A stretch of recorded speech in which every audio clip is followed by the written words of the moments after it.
Stock market में retail investors mutual fund के माध्यम से निवेश करते हैं। डेटा बता रहा है कि अप्रैल 2025 में म्यूचुअल फंड इन्वेस्टमेंट में कमी आई है। इक्विटी म्यूचुअल फंड में निवेशकों की दिलचस्पी कम हो गई है क्योंकि टैरिफ विवाद के नतीजों को लेकर अनिश्चितताओं के कारण निवेशकों ने डेट और हाइब्रिड स्कीम्स में एक मुश्त पैसा लगाना शुरू कर दिया है। चलिए जानते हैं इसके पीछे के और कारण। नमस्कार, मैं हूं संध्या बिष्ट और आप देख रहे हैं द इकोनॉमिक टाइम्स हिंदी।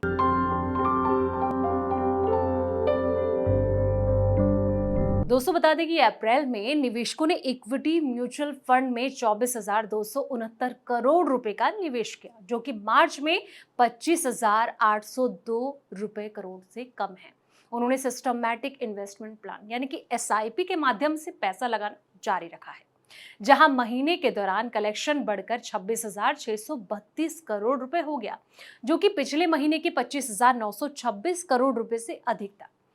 बता दें कि अप्रैल में डेट फंडों में 2.19 लाख करोड़ रुपए का निवेश हुआ, जबकि पिछले महीने 2.02 लाख करोड़ रुपए का निवेश हुआ था, क्योंकि कॉरपोरेट्स ने वित्तीय वर्ष की शुरुआत में अधिशेष धन आवंटित किया था। बता दें कि फिक्स्ड इनकम के चलते म्यूचुअल फंड इंडस्ट्री के एवरेज एसेट मैनेजमेंट 4.2% बढ़कर 69.50 लाख करोड़ रुपए हो गया, जो कि मार्च में 66.70 लाख करोड़ रुपए थी।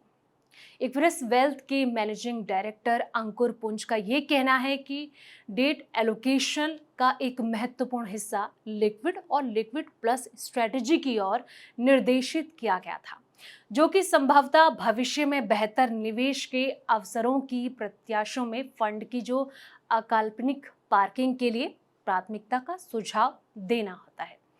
बता दें कि लिक्विड फंड में 1.19 लाख करोड़ रुपए की बढ़ोतरी देखी गई, जबकि ओवरनाइट फंड में 23,900 करोड़ रुपए और मनी मार्केट फंड में 31,500 करोड़ रुपए जोड़े गए। इक्विटी स्कीम में निवेशकों ने सबसे ज्यादा पैसा फ्लेक्सी कैप फंड में लगाया, जिसमें कि 5,542 करोड़ रुपए का निवेश किया गया, जो कि पिछले महीने के 5,615 करोड़ रुपए से थोड़ा कम है। स्मॉल कैप फंड को पिछले महीने के 4,092 करोड़ रुपए की तुलना में 4,000 करोड़ रुपए मिले, जबकि मिड कैप और 3,439 करोड़ रुपए की तुलना में 3,314 करोड़ रुपए मिले। सेक्टोरियल और थीमेटिक फंड की अगर बात करें तो मार्च में 170 करोड़ रुपए की तुलना में 2,001 करोड़ रुपए जोड़े गए। लार्ज कैप फंड ने पिछले महीने 2,479 करोड़ रुपए की तुलना में 2,671 करोड़ रुपए जुटाए। हाइब्रिड फंडों में इक्विटी हो गया, डेट और गोल्ड के मिक्स में निवेश करने वाले मल्टी एसेट एलोकेशन फंडों में पिछले महीने के 1,670 करोड़ रुपए की तुलना में 2,106 करोड़ रुपए का निवेश हुआ।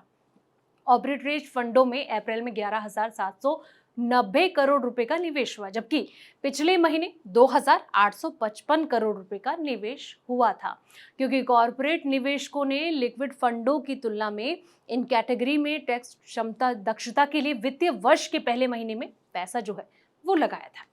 अप्रैल में गोल्ड यानी कि ETF से निवेश में कमी आई है। इस श्रेणी में 6 करोड़ रुपए का निवेश हुआ, जबकि मार्च में 77 करोड़ रुपए का निवेश जो है वो हुआ था। मॉनिस्टार इन्वेस्टमेंट रिसर्च इंडिया के senior research analyst Nehal Meshram का ये कहना है कि हालांकि यह उलटफेर जो है वो बहुत कम है, लेकिन इससे पता ये चलता है कि मार्च में देखा गया मुनाफा वसूली का दौर अब जो है वो समाप्त हो चुका है, क्योंकि कुछ निवेशक जो है वो वैश्विक अनिश्चितताओं को देखते हुए सतर्क नजर आ रहे हैं। फिलहाल इस वीडियो में इतना ही। जानकारी भरे ऐसे ही तमाम वीडियोस के लिए आप देखते रहें द इकोनॉमिक टाइम्स हिंदी।